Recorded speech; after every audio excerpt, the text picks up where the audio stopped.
Washington, Mr. Newhouse is recognized for 60 minutes as the designee of the Majority Leader. Thank you, Mr. Speaker. Before I begin, I ask unanimous consent that all members may have 5 legislative days in which to revise and extend their remarks and include extraneous materials on the topic of my special order. Without objection. Mr. Speaker, throughout the month of March, the Western Caucus has been highlighting the need for permitting reform in almost every aspect of the federal government. Permitting and regulatory reform have long been a priority for the Western Caucus and has become even more important in recent months. As our nation fights to reestablish energy independence, we need certainty for American energy producers and a reliable process for increased critical mineral mining. As catastrophic wildfires threaten the West year after year, we need permitting processes that empower state and local land managers to effectively manage our forests and our grasslands.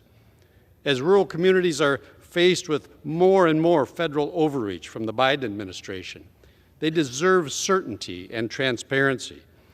That is why we must reform our broken permitting processes to unlock American investment and unleash the potential of rural America.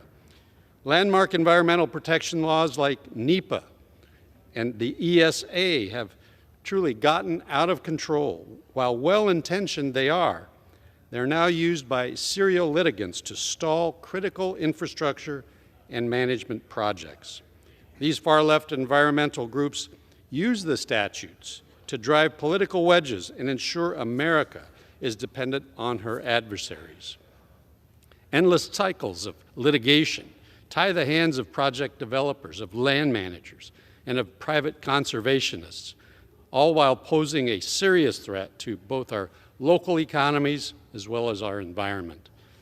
As a farmer from the central part of the state of Washington and as chairman of the Congressional Western Caucus, I see how regulations from the federal government have disproportionately negatively impacted our rural communities. This is unfair for so many reasons, but the main one being that these are exactly the men and women that we should be empowering. In rural America, our livelihoods depend on a healthy environment and on our natural resources. We truly have a vested interest in and a storied history of protecting our lands and our waters. We just need the federal government to literally get out of our way. That's why House Republicans have introduced H.R. 1, the Lower Energy Cost Act, to deliver on our promise to unleash American energy and lower prices for all consumers, regardless of what industry they're engaged in. H.R. 1 updates our broken permitting process to actually let Americans mine, let Americans farm, let Americans manufacture, to process, and to build so that our country can grow and thrive once more. Today, I'm joined by Western Caucus members from across our country who will shed light on how broken the permitting processes throughout the federal government have kneecapped rural communities and how H.R. 1 can help resolve many of these challenges. In order to truly unleash American potential, we must reform our permitting processes, and we will continue to advocate for common sense policies that will do just that. As the preeminent voice for rural America on Capitol Hill, we have an expansive membership who have been on the front lines of the crafting of H.R. 1, our top legislative priority. We will continue to highlight the need for permitting reform to get more energy projects online and lower the cost to battle the inflation caused by the Biden administration's reckless agenda. Mr. Speaker, this evening, many of our members of the Western Caucus will be here participating. And I would like to ask the Speaker's indulgence to ask that Mr. Stauber from Minnesota would actually manage the time for our special order tonight. And with that, I'd like to yield to Mr. Stauber. Yields back under the Speaker's announced policy of January 9th, 2023. The gentleman from Minnesota, Mr. Stauber, is recognized for the remainder of the hour as the designee of the Majority Leader. Thank you very much, Mr. Speaker. I rise today to discuss the urgent need for permitting reform to secure America's energy future. H.R. 1, the Lower Energy Costs Act, will modernize our outdated permitting process for projects and allow us to unlock the full potential of America's energy and mineral resources. I want to discuss the mining provisions of H.R. 1, which includes my Permitting for Mining Needs Act. The district that I represent in northern Minnesota, Minnesota's 8th Congressional District, has 95% of America's nickel reserve, almost 90% of America's cobalt reserve, 75% of our platinum group metals, and more than a third of our copper, all of which are minerals needed for our energy security and mineral supply chains. It's unconscionable that a mining project in my district for these minerals is on year 20 of permitting and litigation. We have the resources and the workforce here in the United States. We just need the will, the political will to mine here. Whether it be mining oil and gas, wind or solar energy, we support all of the above and all of the best energy. But you can't have all of the above and all of the best without permitting reform. We also need permitting reform to build transmission lines, roads, bridges, and more. Take Dairyland Power's Cardinal Hickory Creek transmission line project in Wisconsin, for example. This 103-mile-long project is designed to put more wind power on the grid, but is currently locked in year 7 of permitting because just 1.3 miles of it is unlucky enough to touch federal land. This is simply unacceptable, and we can and must do better. If we want to establish American mineral independence and dominance and end our current reliance on the Chinese Communist Party, we must pass H.R. 1. And I yield.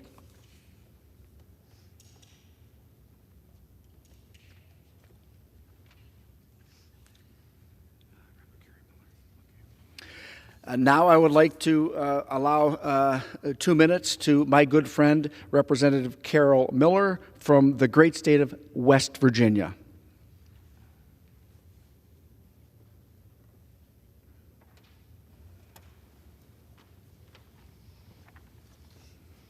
Thank you. Today I rise in support of H.R. 1.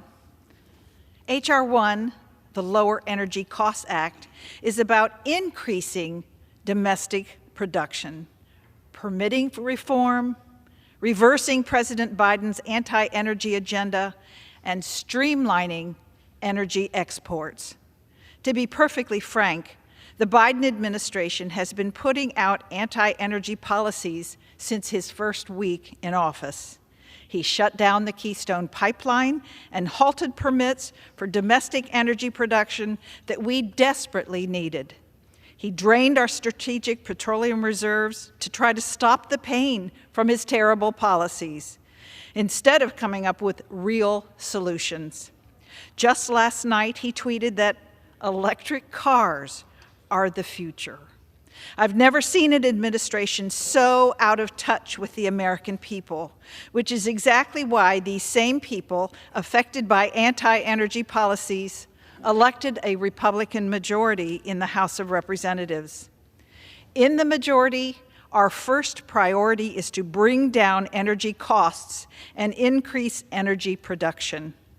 The Lower Energy Costs Act is just the first of many crucial energy policies I'm looking forward to seeing over the next 2 years.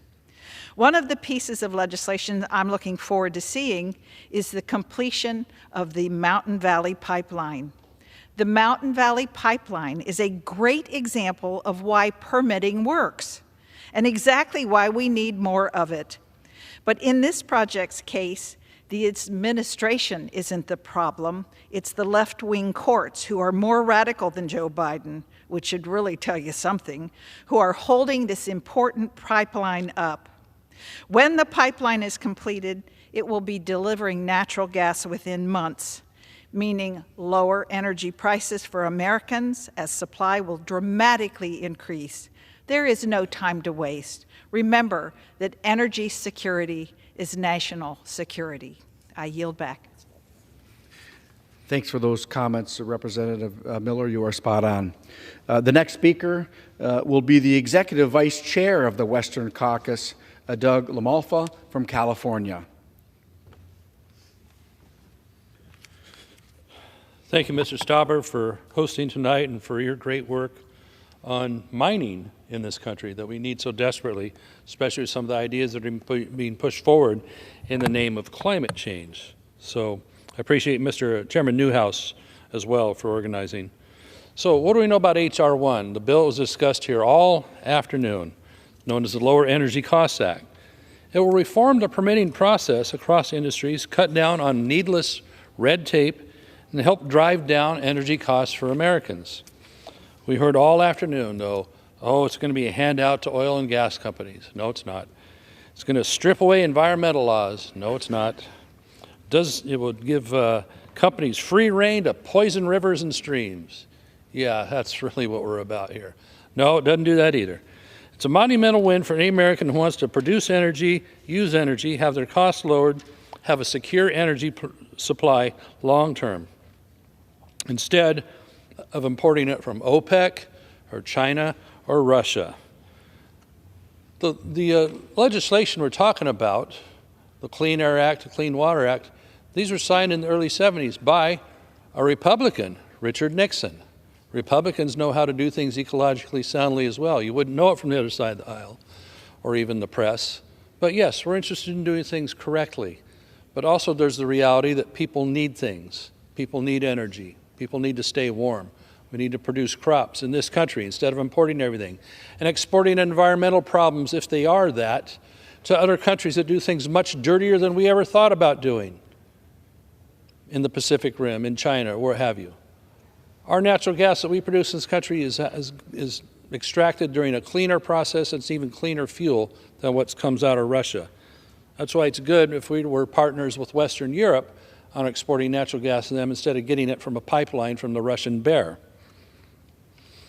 So, despite this critical need for an increase in energy supply, which the need for the world is going to continue to go up, you may have seen the chart earlier we were using where it keeps going higher and higher, and oil and gas and the rest of the world are going to be part of that. Now, they're trying to clamp it down in this country. We're the only ones going to be economically disadvantaged compared to the other countries around the world by doing so. But they yell at us about NEPA being untouchable and what we're talking about in H.R. 1 being a heyday for polluters. It's not that at all. What it does point out is it takes more than a decade to permit a mine, more than a decade, to get a new mine going in America for all these batteries they're going to want, for all this electrical they're going to want. Canada and Australia can do one in less than 3 years. Then they're not ecologically unsound. These delays in litigation make domestic energy production unprofitable, time-consuming, and it's just not going to happen here, okay? So critical minerals are found in our mines are essential for renewable energy infrastructure. Solar panels, vehicle batteries, charging stations are built with the minerals that are going to have to be either mined in China or with the help of Mr. Stauber, maybe they can be mined in this country. America always has some of the strongest environmental standards. We're not going to shake those. We're just going to make a NEPA process that is cleaner and smoother. I mean, I haven't even got to talk about our forests in California and the West yet. You have to have a NEPA to do the smallest thing to have access to the forests so you can tend to them, thin them, make them safe, make them long-term healthy, or have them be able to get at them when a fire does start, which they will. The current process is so cumbersome, it's a barrier to the proper management. That's why the smoke plumes that start in my state on a million-acre fire end up on the East Coast where people have to have health days where they can't go outdoors. We saw that million-acre Dixie fire in my district. We've seen 70,000 wildfires per year. And so NEPA does not help the process of thinning timber or even putting a culvert in a forest road without having to do this long study that doesn't tell anybody anything other than a way to stall things. So I'm urging my colleagues on both sides of the aisle to break away from the status quo. Don't buy into all these scare tactics of, oh, it's going to poison the rivers and the air and everything else. It doesn't do that. The regulations are still in place. It just streamlines the process so you can reasonably get something done, still with oversight from the federal agencies, as well as the industries themselves that understand that these days it's a really bad idea to go polluting like we did 150 years ago. So I appreciate the time here tonight and the effort everybody's making on H.R. 1. I yield. Thank you. Thank you, Mr. Lamalfa. Very spot-on comments as well. Mr. Speaker, the next person the Western Caucus would like to recognize is Representative Jim Baird, my good friend from Indiana. Thank you, my colleague from Minnesota. I appreciate the opportunity and you yielding, giving me some time on this program. Today, the gap between rural and urban America has never been wider. As our nation advances and urban communities flourish, far too often our rural communities, which are the backbone of this country, get left behind. Collectively, Hoosiers contribute nearly $200 billion to the U.S. economy through our agricultural exports, in spite of the onerous and outdated regulations that limit their growth potential. Across west central Indiana, our farmers and growers continue to express the same sentiment. We need to cut the red tape that limits our producers and get the federal government out of the way. On average, it takes new solar projects a little over 2 years to receive the necessary federal permits, over 3 years for electricity transmission projects, and over 4 years for new major road projects. Based on that timeline, Democrats' goal to reduce emissions by 50% by 2030 is totally unrealistic and unobtainable. Their own onerous regulations and broken permitting process will be a death knell for their radical climate goals. The reality is that the current permitting process is limiting our potential and stifling American energy production. This shouldn't be a partisan issue. We all stand to benefit when we empower rural America to reach their full potential. And who better than the United States to be the world leader in energy? Until we get out of our own way, we will continue to cede control to countries like China, who lack any semblance of environmental standards or ethical energy processes. Passing H.R. 1 is a critical step in achieving our goal of unleashing American energy. And until we take substantive action to cut this red tape, the millions of tax dollars Congress dedicates to improving our country's infrastructure will be squandered.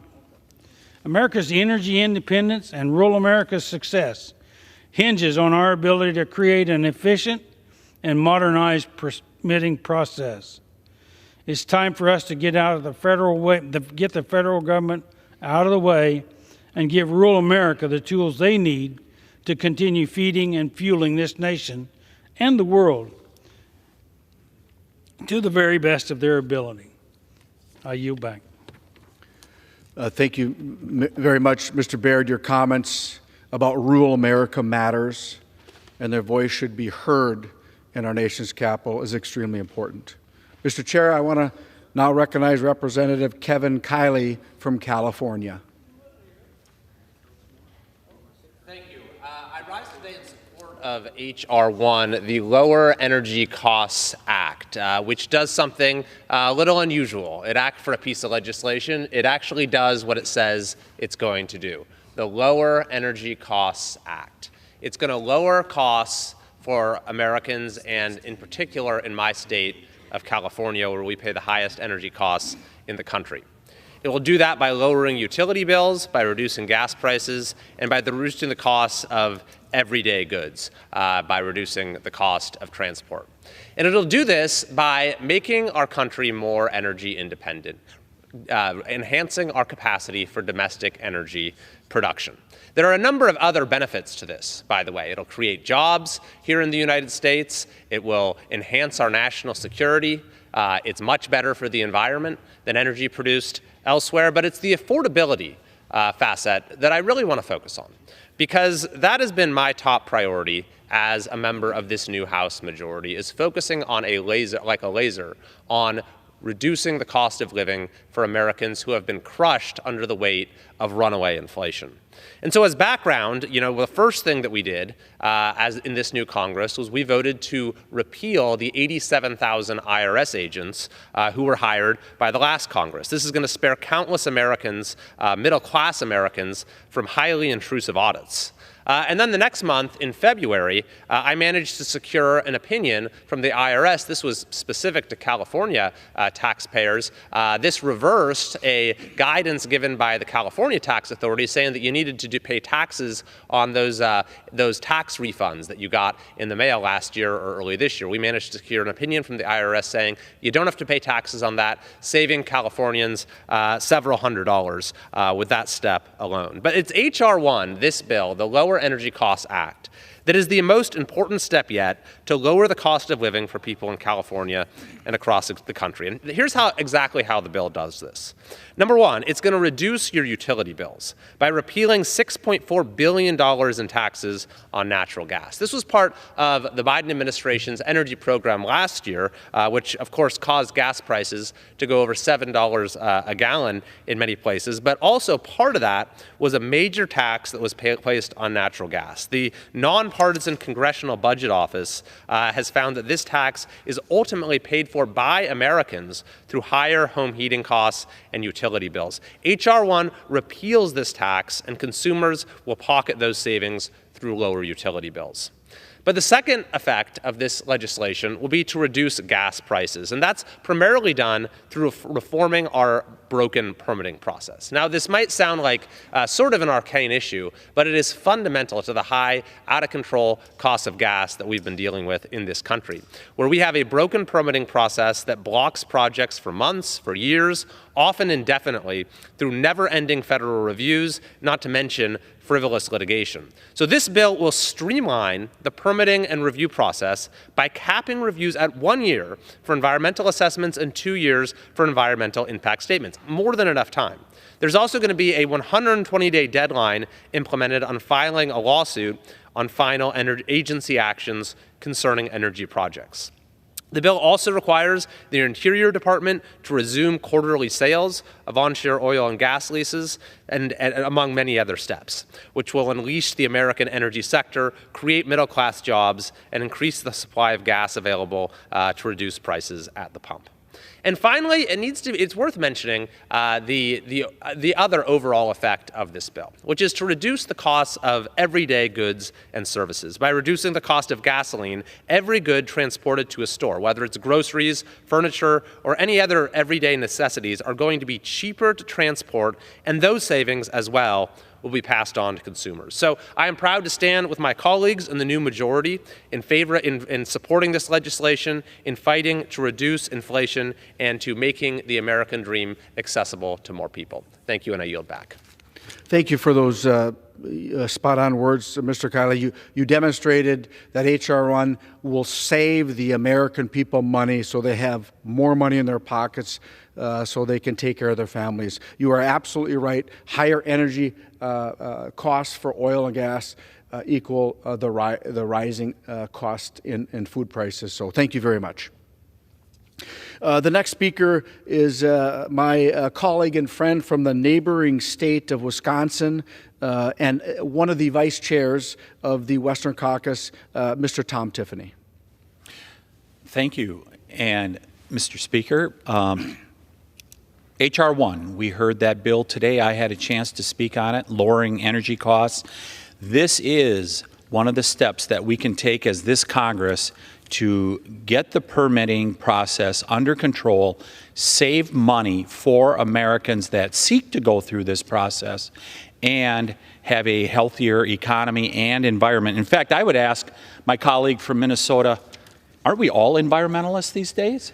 Mr. Tiffany, I'm the father of 6 children, and you are the father of 3. Nobody controls that term environmentalist. We are all environmentalists. You're right. We all care about the environment. It isn't like 50 and 60 years ago. In fact, we live in regions where I think about our paper mills from decades ago, where there was sludge that went down those rivers. In fact, I ran our dinner and excursion boat on one of those rivers, the Wisconsin River, and people were so surprised when they came on our boat and said, wow, this used to be covered with sludge. We didn't see eagles and loons and wildlife like that back in our day, but we do see it now. The same thing has happened in northern Minnesota, hasn't it? Absolutely. So we just heard a statement from the president that was read just before we came here as the Western Caucus, and he talked about the infrastructure bill and other pieces of legislation that are doing these wonders for Americans. I would just point out a few flaws with what he is saying. So you go to Vilas County in the 7th Congressional District in Wisconsin, right near where I live, and there's a small town that is attempting to get a road project done via federal funding with the infrastructure bill. The quote that they have gotten as a result of having to go through federal permitting is $1.5 million. I think it's to fix 2.6 miles of road. I went to a local road contractor and asked them, how much would it cost if you didn't have to go through the federal process? Half of that. $750,000. We are not going to get the bang for our buck and get more projects done, including ones that could benefit the environment as a result of having to pay far more for that federal permitting process. Let's also, the president talked extensively about the Green New Deal and how this great thing that's going to happen to the United States of America. Wisconsin was just warned this last year for the first time that we may be subject to blackouts this past summer. And why is that? Because we're going to intermittent sources of power. We're not replacing our base load power. And the gentleman next to me here from Minnesota knows all about a project that is going on in a community right across from his hometown of Duluth, Minnesota, in Superior, Wisconsin, the Nemadji Trail Project. You're very familiar with it, aren't you? I am. The Nemadji Trail Project is a natural gas project to produce electricity to be able to provide that base load power, especially if we're going to go to more intermittent sources of power. Guess what the Biden EPA is doing? They have brought the hammer down on that project and said, we are going to make you go through this permitting process even longer, which has already been for 5 years. This is nearly $1 billion investment to provide reliable, affordable, clean electricity for people that live in the Northland of the upper Midwest of Minnesota, Wisconsin. And here the Biden administration is trying to stop that project. That is what is happening. So I say we can have both a clean environment and a growing economy. In fact, I would say if we don't have a growing economy, we will not have a clean environment. What funds those environmental projects? I saw it as a state legislator. What funds that is when we have a robust economy. I just think about when we had our business, Wilderness Cruises, my wife and I, for 20 years. When did we do well? We did well when the industrial economy was doing well, when the paper mills and the various industrial plants were doing well. When they were doing well, we were doing well. When they didn't, we didn't do well. It is not mutually exclusive. The environment and the economy, having a healthy environment, a healthy economy, go together. So it is time to reform NEPA. These are really modest changes that we're making in the lowering energy prices bill. We are not changing environmental standards. We believe in high environmental standards, but we need to do it in a more expeditious manner. The gentleman from Minnesota, what did you say, 20 years for the mining project? Is that the Twin Metals project? PolyMet, it's for the new range, 20 years in the permitting process. And the Biden administration brought the hammer down on that one also, didn't they? And the Twin Metals one. Correct. So how are we going to have transition to this electrified economy? How are we going to do that if we do not have the metals to do it? We can't. There's no doubt about it. But let's be real clear. And I thought the speaker did a terrific job today of laying out what the choice is. Are you on the side of China and Russia, or are you on the side of the United States of America? That's really the choice. Because we're deciding at this point, with bills like this, we are deciding, is the 21st century going to be an American century, or is it going to be a communist Chinese century? Because the communist Chinese government has made it very clear. They have made it very clear. They seek world dominance. They seek to be the country of the 21st century that everyone will turn to, just like America was in the 20th century. The choice is before us. Is this going to be an American century, the 21st century, just like the 20th century or not? If you're on the side of America, you will be voting for the lowering energy bill. Thank you so much, and I yield back to the gentleman from Minnesota. Thank you, Mr. Tiffany. And again, this is about modernizing our permitting process without reducing any environmental standards, as you so clearly stated. We appreciate those comments. Mr. Chair, as you can see, my Western Caucus colleagues, many of them have made it very clear. We need permitting reform. I thank them for their comments tonight, and I yield back. And I do move that the House do now adjourn. The gentleman yields back. The question is on the motion to adjourn.